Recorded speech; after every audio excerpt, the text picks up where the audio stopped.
Well,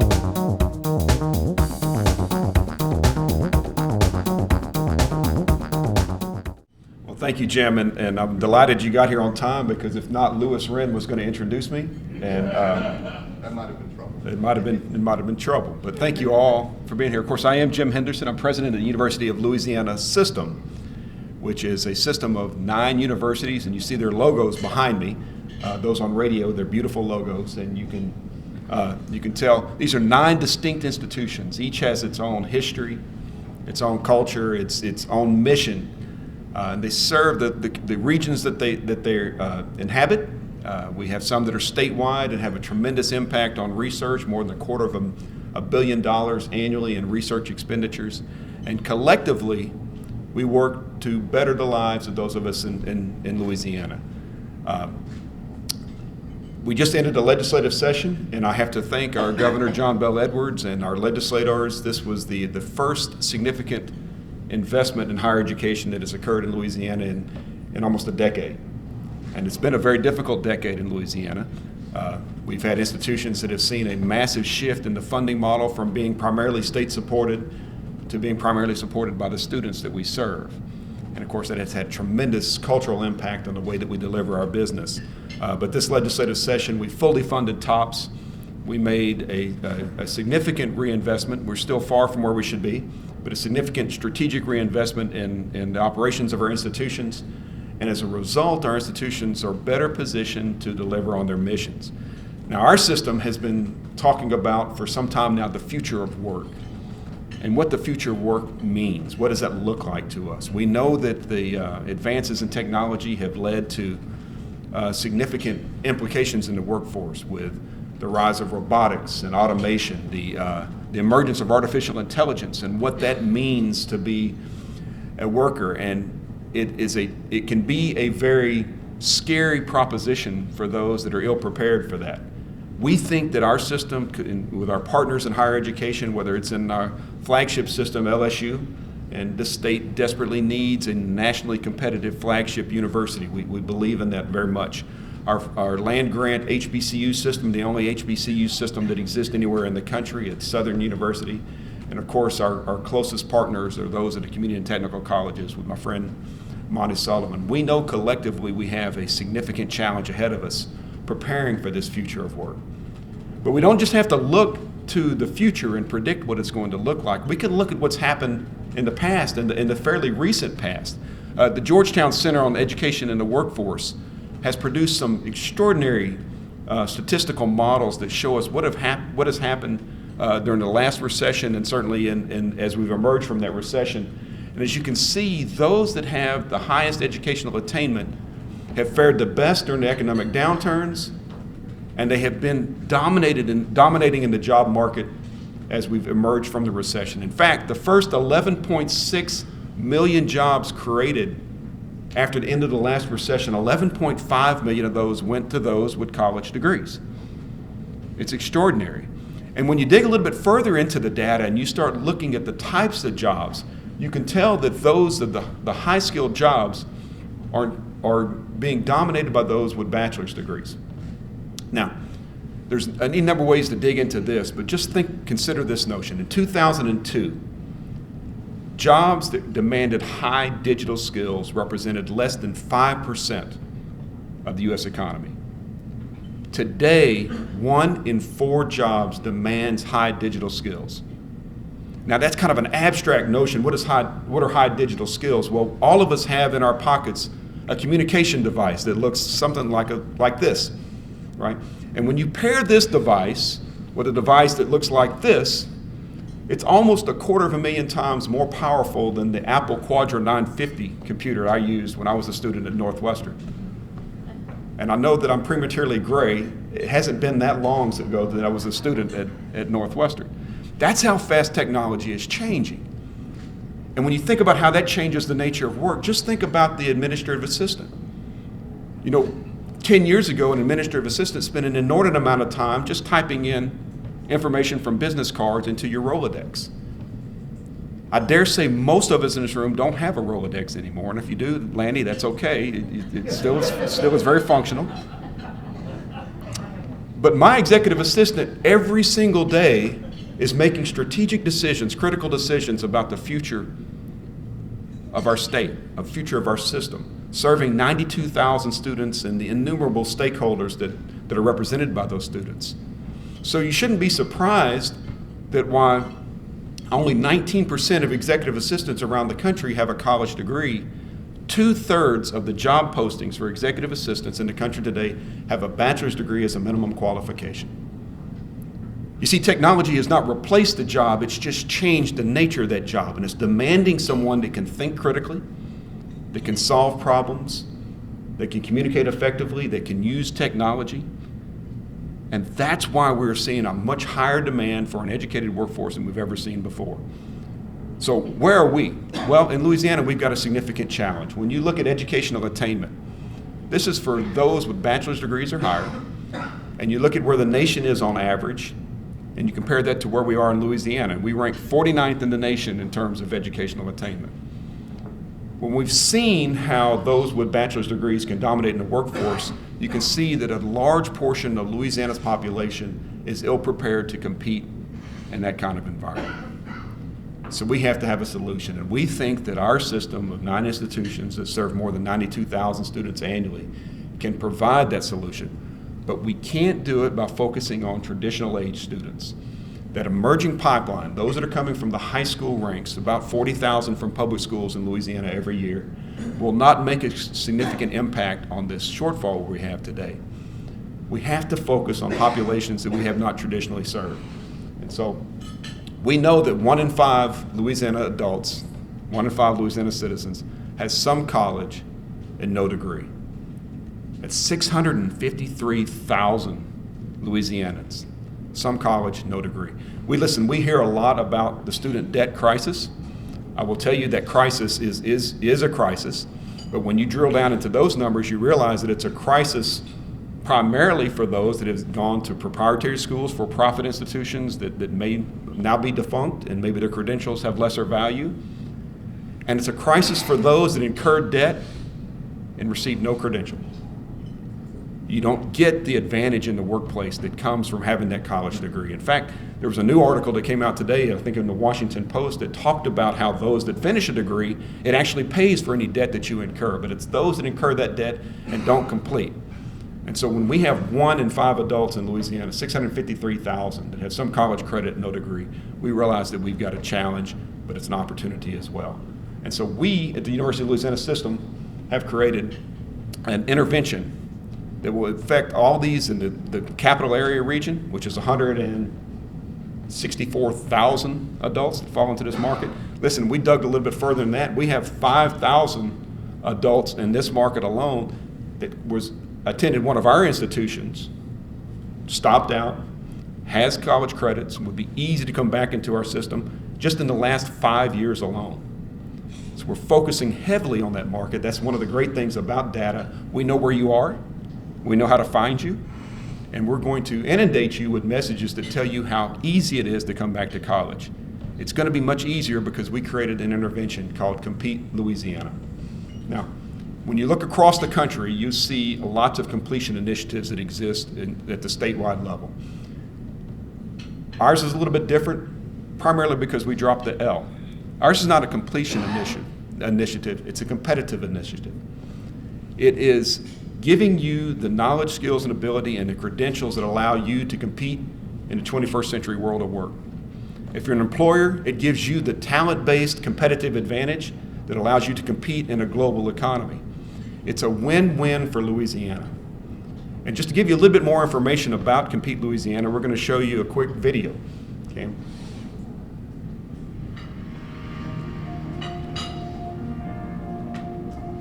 Louisiana ranks 49th nationally in educational attainment because only 29% of our adult population has a college degree. Technological advances mean the workforce is demanding a more educated worker than ever before. The college degree is now the ticket to social mobility and economic prosperity. There are approximately 653,000 Louisianians with some college credit but no degree. It's time to act and offer something new for the working adult. The person who didn't quite finish, maybe life got in the way. That life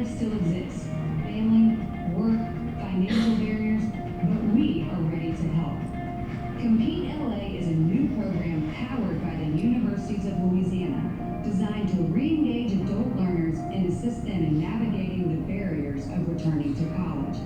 Our 9 member institutions are offering 28 degree programs with adult-friendly features, like increased entry points, allowing us to welcome a student back beyond the traditional semester calendar. Degrees offered completely online or as a hybrid, combining with traditional classroom and e-learning. And degree programs with an emphasis on advancing careers and meeting workforce demands. The program will provide continuous support throughout each student's academic journey. Compete LA coaches will assist in cutting through the red tape of going back to school. Focused on academic, financial, and social barriers, our coaches will be a concierge for the adult student. Even better, after re-enrollment, the coach sticks with the student all the way to graduation. Capitalizing on the expertise and offerings of our 9 member institutions, the University of Louisiana will elevate our state for your future, for our future.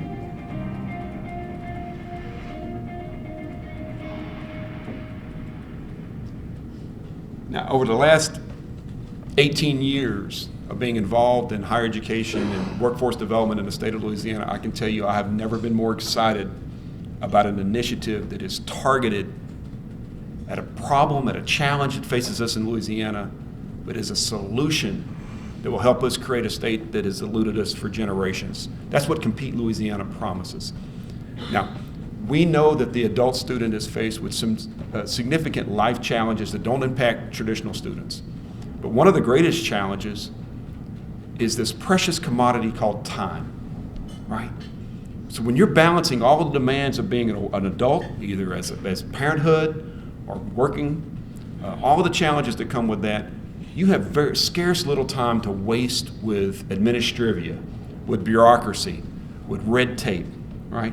And unfortunately, in higher education, sometimes we are experts at creating red tape and bureaucracy and administrivia that prevents you on these, without a lot of value added, that can be an impediment for you for coming back to school. You know, if I'm a single mother or single father and I come home from work and I've got to feed my kids, I've got to get them ready for school the next day, I've got all these things, and I say, you know what, I need something better, and I decide to log on to see about going back to school, and the first thing they want to know is where are my immunization records? Now, I'm quite sure I was immunized at some point in my life, but if you told me to present to you in the next week my immunization records, I would probably fail on that simple task, right? We also know that a lot of these adults have been in an environment where they weren't successful, and it takes a great amount of courage to come back and put yourself in this situation that previously you may have failed. I'll never forget the day I was at a barbecue restaurant in Bossier City, and a young woman was waiting on our table. And I asked her, like I do everyone that I encounter, I said, hey, are you going to school? Are you going to college? And she said, you know, I don't know if college is right for me. I gave it a shot one time, wasn't successful. I'm still trying to figure out what I want to do. And I gave her a business card and said, come see me. Never thought I'd see her again until the next day she showed up in my office. She said, hey, I'm here. I want to go to school. So we set her up with what is now called a coach. This just happened to be one of our administrative assistants that said, you know what, I'm going to make sure that you go to the tutoring center 3 times a week. You're going to come back to me every week. I'm going to sign off on your schedule, and we're going to get you through school. That's been 10 years ago. 2 weeks ago, I was on stage at Louisiana Tech for their graduation. And here comes this waitress from the barbecue restaurant in Bossier City, wearing a hood, receiving her master's degree in education from one of the preeminent research institutions that exist anywhere in the country, Louisiana Tech. That was one of those mic drop moments. One of those moments where my knees buckled, if you will. That's what Compete Louisiana can do at scale, right? It's not a single intervention. It's an intervention that can serve tens of thousands of adults. Now listen, you have seen on the video 28 degree programs. We actually offer now 32 degree programs through this program. By next year, it'll be 50 degree programs. And there's actually, I have to be careful because our chief academic officer is over here and she's already cringing. We could have 100 degree programs in the next few years. There's very there's virtually a limitless number of degree programs that can be offered in a way that meets the needs of adults. And listen, all of them have impact. Even these that say interdisciplinary studies or general studies. You know, in the past, we used to think about those as people that didn't have direction. But now they are an integral part of developing an adaptable, versatile employee that can contribute in any number of ways to your workforce. You know, I got what I consider to be an interdisciplinary degree when I was a student at Northwestern State. It's called a journalism degree.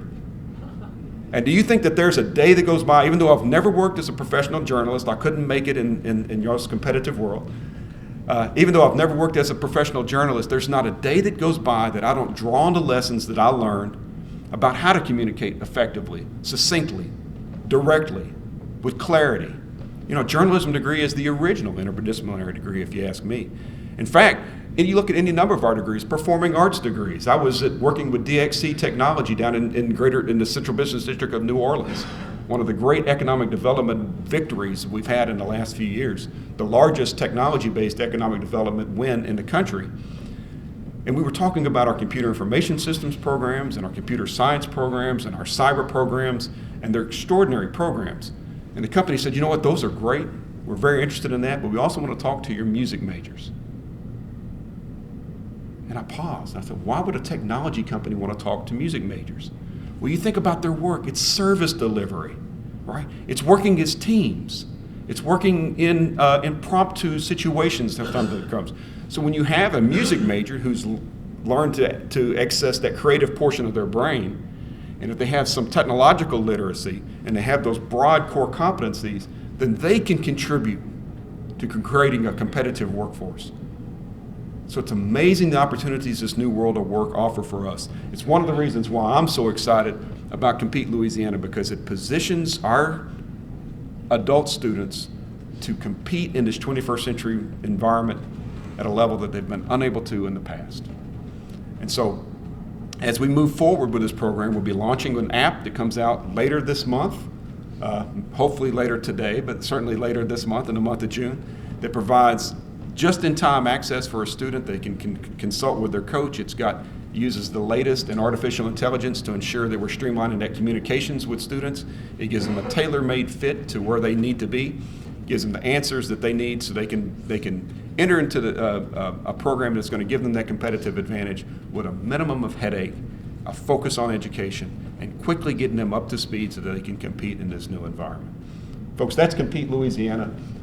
As we work with our industry partners, you'd be surprised at how many employers in this state offer tuition reimbursements. A significant portion do. And you'd be equally surprised to see how few students actually take advantage of it. And the reason is not because they're not interested, because they can't access a program that meets the needs of a working adult. So we plan to work very closely with our industry partners. We've already reached out to every chamber of commerce around the state. We'll be meeting with their membership over the next 2 months. This is going to be a game changer for the state of Louisiana. It's Compete Louisiana, powered by the University of Louisiana. It's going to inundate, by the way, if you search it, it will inundate your social media feeds for the rest of your life. You are surrendering to us, but we hope that you will help us carry this message to those that can benefit the most. We all win when we have a competitive workforce and we have a growing economy as a result from that. So that's Compete Louisiana from the University of Louisiana System. And with that, I'd be happy to answer any questions that you might have for me.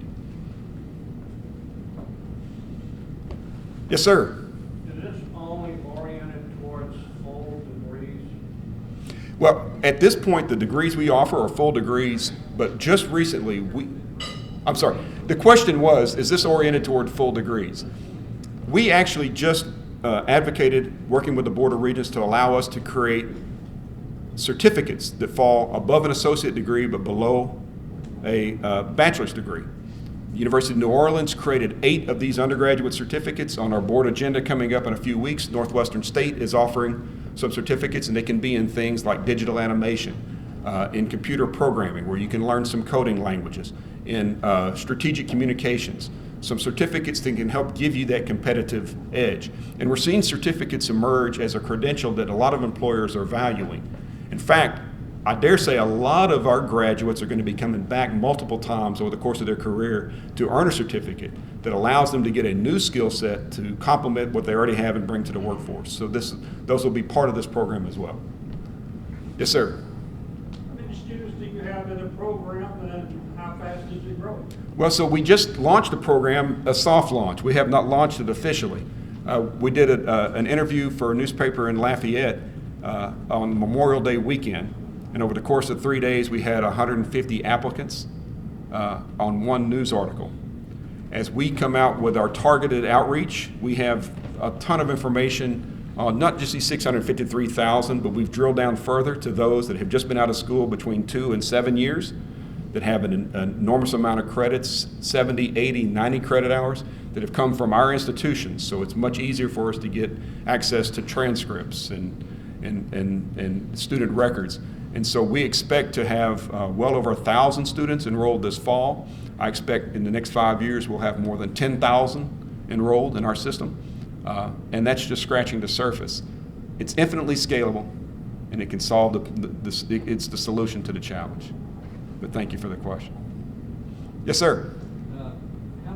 How far back can you go in a person's college background that they didn't complete, but you give credit for the course? Yeah, so the question is, how far back can we go into someone's background that they didn't complete and we give credit for the courses? So each university has its catalog that has the academic rules that come from that school, and we'll work very closely with the academic advisors to ensure that you get credit for that. We also have some programs at our schools that have looked at experiential learning and understanding ways that you can award credit for the competencies that you already bring to the table. That's been a relatively new path for awarding credit in colleges and universities. We have some of our universities that have done an extraordinary amount of work in developing those. We think portfolio assessment is going to be key. Experiential assessment is going to be key, and finding ways to award credit for what you bring to the table so you're not duplicating your effort. We want to streamline it so that every effort that you make is actually advancing you towards that degree. Great question, though. Yes, sir, Lanny. The path that you're describing, isn't it the sort of path that the institutions ought to take for their students who are already there to improve retention rates? You know, it's interesting. The question is the path that I'm talking about, and I guess we're talking about experiential learning and coaches and these kind of things are things that schools should do for their own retention rates. And I think you're seeing a lot of the schools are doing that. But they're doing it with students that are coming to their institutions. We're taking that model and we're bringing it to the student. The schools themselves, all 9 of the institutions, have personnel that have been heavily involved in the design of this program. And it's one of the advantages of this systemic work that we're able to do, is that all of them are integrally involved in the design and delivery of this program. So we think that that's going to be a key for success. I will tell you that as part of the accreditation process, all of our schools develop what's called a quality enhancement proposal, a QEP. And at least 5 of our schools have QEPs that are targeted toward experiential learning.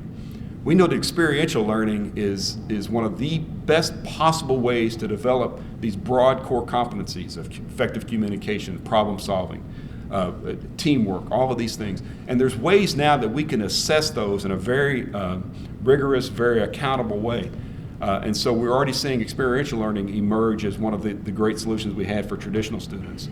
This intervention allows us to reach those students that have been in our system or been in any college system and have not been successful in the past, re-engage them, get them the degree, and get them in a place where they can compete.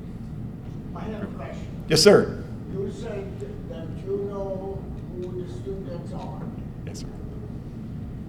Since you know where the students are that didn't finish, why don't you go and get them and get them to teach what they have learned, they have been working. They are coming as teachers and as students at the same time. So you're talking about the students that we're reaching out to go get them and bring them in so that they can teach as well as be learners. Yes, because they have learned something on the job. Yeah. So I think that when you look at the way that we deliver instruction today, a lot more often, especially in upper level classes, they're very participatory in nature. I will tell you, I have a former student that's in the room now, Jessie Gabor, who just got her master's degree from the Manship School at LSU, by the way. Congratulations, Jessie. And this was a class that was around social media.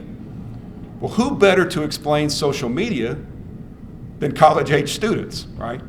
And so while I understood a little bit of the theory and could bring in the professional public relations journalism style theory to the class, it was very participatory in nature, and I would dare say, and this might be self-deprecating to say this, she learned as much from her classmates, and I learned as much from her classmates as they learned from me in the class.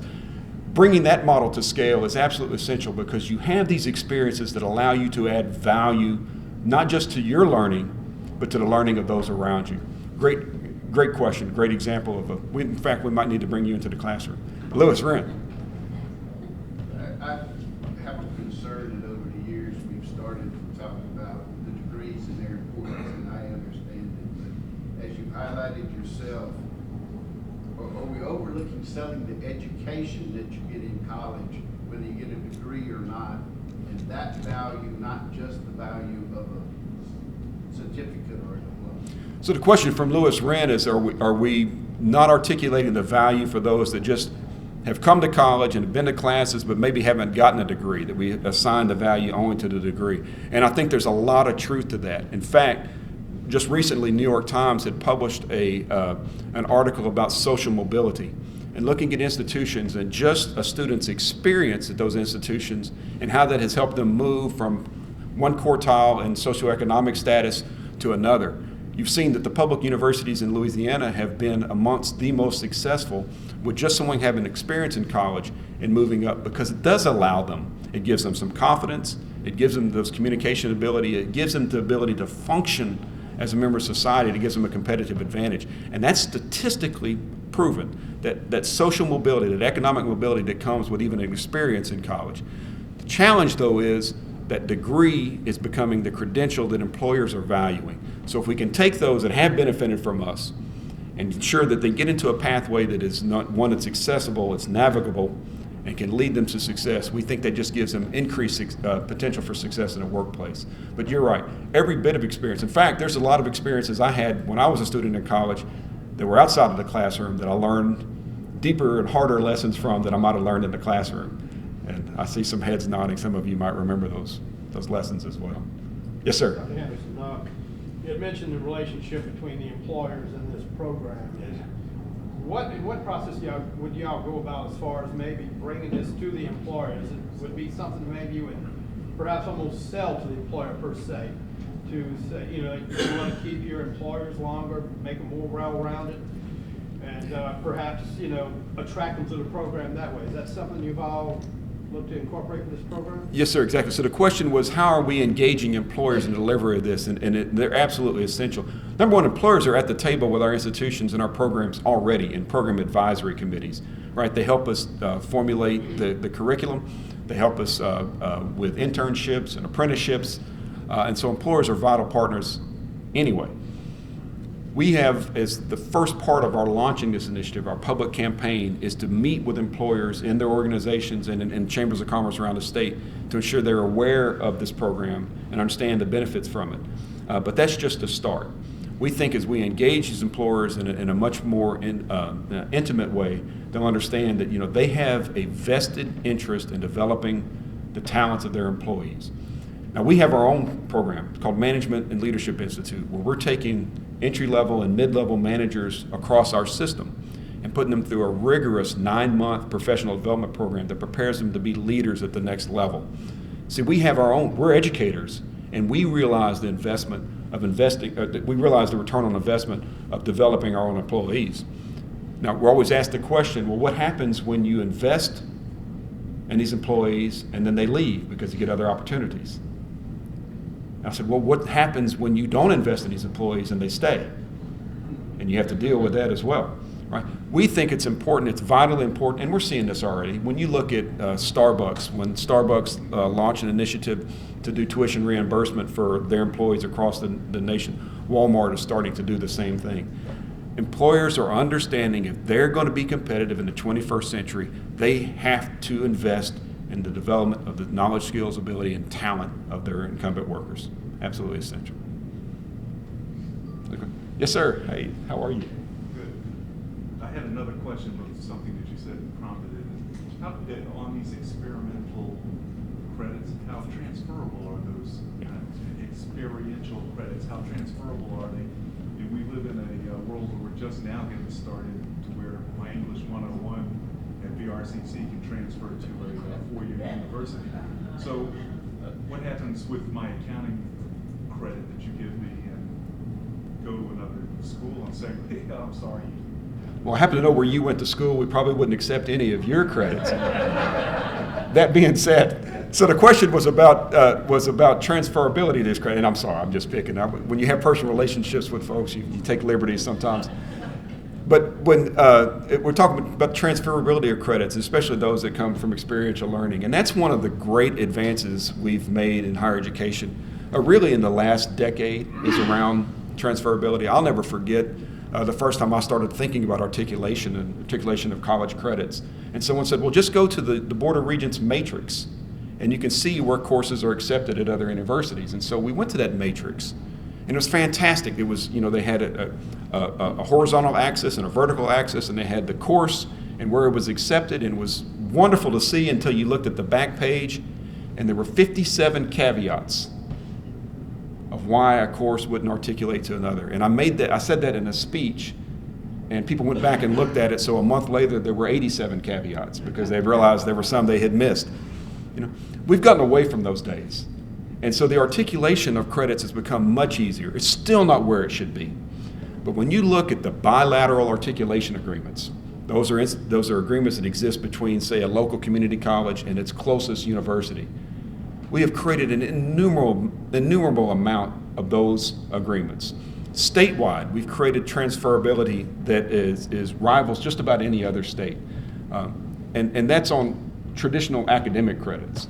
The experiential piece, as we become more adept at assessing the rigor and extracting the competencies that come from that experiential learning, because we're all accredited by the same agency, I think we have enormous potential for transferability of those credits as well. It shouldn't matter where you go to school in this state. It should matter what competencies you're learning when you're in that process, and you should be able to go to any of our institutions and move those competencies along with you. We've come a long way. We've got a long way to go, but that's a great question. Would I be able to take it to the University of Houston today? We would hope you would. And the question was, can you take it to the University of Houston? Again, because we're all in the southern region, we're all accredited by the same body. When you get a course credit from our institution, it should count towards your academic experience at the next institution. And when it comes down to the degree that you're getting, that's when you can have some variability. And we see that sometimes happen. Someone will say, well, they wouldn't take my credit. There's a limit to whether your marketing credit is going to count towards an aerospace engineering degree. Right? You can transfer the credit, it may not count towards your degree.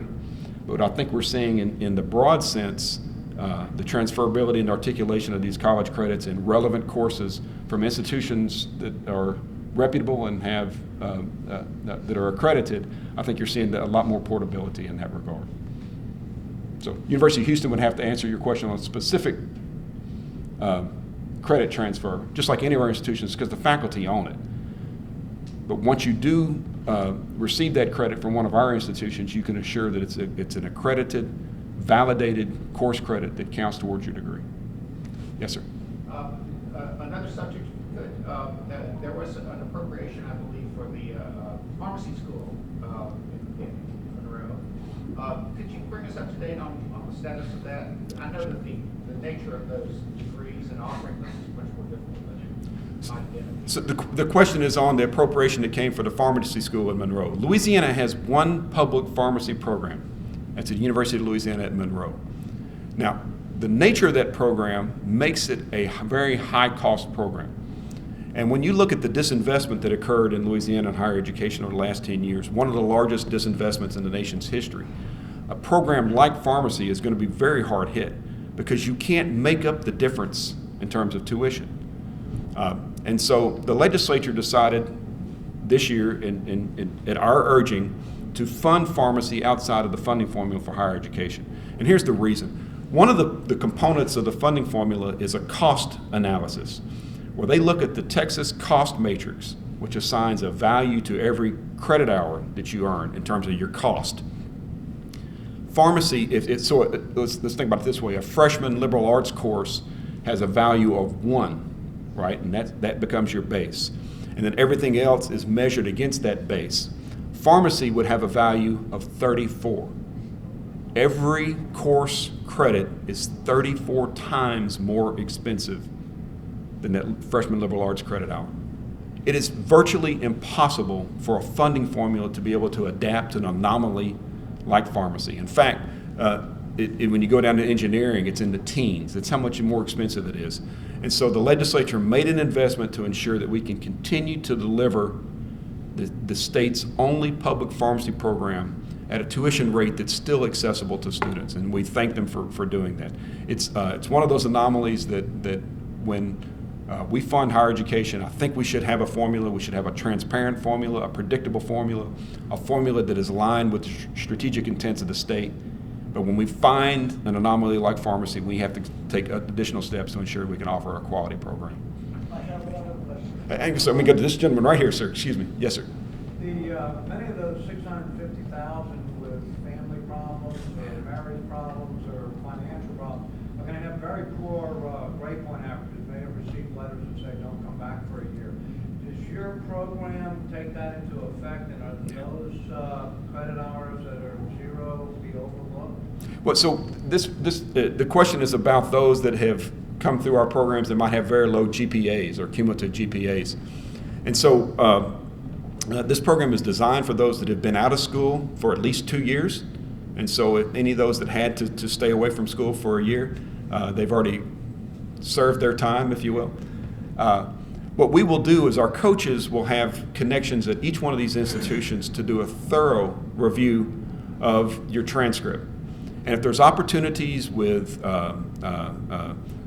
academic amnesty, academic bankruptcy, there's a number of programs that are out there at various institutions that can help you overcome those. Some folks are going to just have to deal with the fact that, yes, I've got to recuperate from this low GPA. But when there's an opportunity to do that with someone that's holding your hand through that process, it makes it a much more accessible path for you. And there are some cases that it's going to be quite difficult, but there is a path forward. The most cases are going to be that you've got 3 or 4 bad grades. Maybe it's as much as repeating some of those classes. Maybe it's going into a different discipline than you were, or that you weren't successful. You know, I wanted to be a neurosurgeon. And if I could have passed freshman biology, I think I would have been a highly successful neurosurgeon. But I quickly learned that neurosurgery wasn't for me. That freshman biology class is still on my transcript, but I took the more rigorous path of journalism. But finding ways to help students overcome those academic pitfalls in the past is a key part of what the coaches will be working on as well. Yes, sir. About the cost of pharmacists. How many foreigners are in the pharmacy school in Monroe? I apologize, I didn't hear it. How many foreign students are taking pharmacy, and how much are they paying? Yeah. Are they paying the same as Louisiana students? So the question was about the cost of pharmacy and want to know how many foreign students are enrolled in the pharmacy program, and are they paying the same amount as in-state students? The answer is there's a very few non-resident or non-citizens that are enrolled in the pharmacy program at ULM, simply because it's so competitive to get in. And of course, Louisiana residents have preferences in getting admitted. Those that do come in from out of country, international students, they typically pay a much higher tuition rate, sometimes twice or 3 times as much for the program. It still doesn't cover the cost of a pharmacy program, but that's certainly something that we have built in. Well, the reason why I was asking is because a lot of foreign students would love to come to America to study. Yes. I'm one of them. And so are you reaching out to foreign students to come to Monroe for pharmacy school? The question is, are we reaching out to foreign students to come to Monroe for pharmacy school? And the answer is not deliberately. And the reason is, it is the state's only public pharmacy program, and it has limited capacity. So our first and foremost, our mission is to serve the needs of the citizens of Louisiana. But certainly, we bring an enormous number of international students to Louisiana that contribute to the Louisiana economy. They certainly contribute to the Louisiana culture. I think about the 115 students that we have from Cartagena, Colombia, that are in Natchitoches, Louisiana, that come from one of the most illustrious performing arts high schools that exist in South America. And what they have added to the culture of Louisiana and Northwestern State and this community is invaluable. So certainly international students are a focus. When you get to a program like pharmacy, it may be less so, but certainly in many of our programs we have a strong international presence. Yes, sir. Help them a little bit. I understand that you're reaching out to, they take the credits, and then do you give a type of degree, or are they basically working towards a regular degree? Like, I've lost what they're working towards. Yes, sir. Kind of straighten that out for me. I certainly will. So the question is, who awards the degree, or what degree are they working towards? Yeah, what degree are they working towards, and who awards it? The University of Louisiana System does not award a single degree, even though my signature is on all of them, and man is my hand tired. But the degree comes from one of our 9 institutions, and all 9 of our institutions have brought programs that they specialize in that are specially tailored to meet the needs of the adults. The coaches are the systemic intervention. The coaches are at our system, and they will work with the student as a student service provider. But the academic experience, the credits, and the degree will come from one of our 9 institutions. Or, if it's in the best interest of that student, the degree may come from one of our community college partners. It may come from one of our private institutions. The first group that we met with after we came up with this idea was with the Louisiana Association of Independent Colleges and Universities, Stanton McNeely, who leads this group that has Xavier, that has Dillard, that has Tulane, that has Loyola, that has Centenary College up in Shreveport, that has Louisiana College in Pineville. They may have a degree that is best tailored to meet the needs of the specific student. I think the vast majority of these students are going to benefit from one of the programs at our institutions. But if there's a different program that's a better fit for that student, that's where we're going to help them go. So it may be a 1-year program, or a 2-year, or a 3-year, or whatever, kind of up to the university? Yes, sir. So the question is to be a 1-year program, 2-year program, 3-year program. It depends on the program itself. Depends on your academic experience. The first group that we're reaching out to are those that have 90 credit hours or more. A typical bachelor's degree is 120 credit hours. So you think about 30 credit hours. You're that close to a degree. So that's going to be our first group that we target. That helps. Yes, sir. Now listen, if those 90 credit hours are in journalism and you want an engineering degree, it's going to take you more than 30 hours to get there. But we're going to help you get on the right plan so you can make an informed decision about what your degree path should be. Other questions? Yes, sir. Let's say we're successful in raising the attainment rate by 5%, to 34%. Where are all those people going to work in such an undiversified economy as Louisiana? The question, that's a great question, is if we raise the attainment rate by 5%, where are those people going to work? So that's the age-old question. If you build it, will they come? I will tell you, there was a lot of buzz about Amazon headquarters. Where was Amazon headquarters going to be? They chose New York. They chose Virginia. They did not look at a region that had an attainment rate of less than 33%. You were immediately taken off the board. So you think about the opportunities that we lose because of that attainment level. But you go beyond that. See, one of the great things about this knowledge-based economy we're in is people are creating their own opportunities. You know, I was looking at the 2007 10-year occupational forecast that was developed by the Department of Labor. I was there at the time, a member of the Occupational Forecasting Conference. You know how many app developers we put on that 10-year forecast? Not one, because we didn't know what an app was, let alone an app developer. You see, 65% of the jobs that we'll have in the year 2030 don't exist today. And if we don't prepare an educated citizenry to take advantage of those opportunities, then we're going to be looking and trying to come up with an answer of how we fund universal basic income. Now, I don't think that's going to happen. I will tell you that every stage, every era of technological advance we've ever had in this country has led to an increase in overall employment. because we've prepared our citizens to take advantage of it. Now, for generations, we've prepared people in Louisiana for agriculture, for oil and gas, and those are going to be incredibly important parts of our economy. But the nature of work involved in those areas is going to fundamentally change. I think about a nephew I had in Baton, Louisiana, that used to fly out to a deep water rig for 2 weeks. He would read gauges, he'd write down the readings. If one of them was out of specification, he'd radio in, someone would fly out on a helicopter, adjust the rig, go back. He'd stay out there for 2 weeks, go back to Baton, eat crawfish and shoot ducks or whatever you do in Baton for 2 weeks, and go out again. Today, a drone goes out to that rig, logs onto the system, takes the readings. If one of the readings is out of specification, it logs onto the system, adjusts it, and then it flies to 9 other rigs. That drone doesn't eat a single meal. It never gets hurt. It doesn't get paid overtime. And you don't have to worry about it falling in love with Baton for 2 weeks and it doesn't come back the next week. All right? The nature of work is fundamentally changing, and that curve is going to accelerate. The only way that we can be competitive in the state of Louisiana is to prepare our citizens so that they compete individually and our employers can compete in a global market. That's why we have Compete Louisiana. Thank you. Thank you.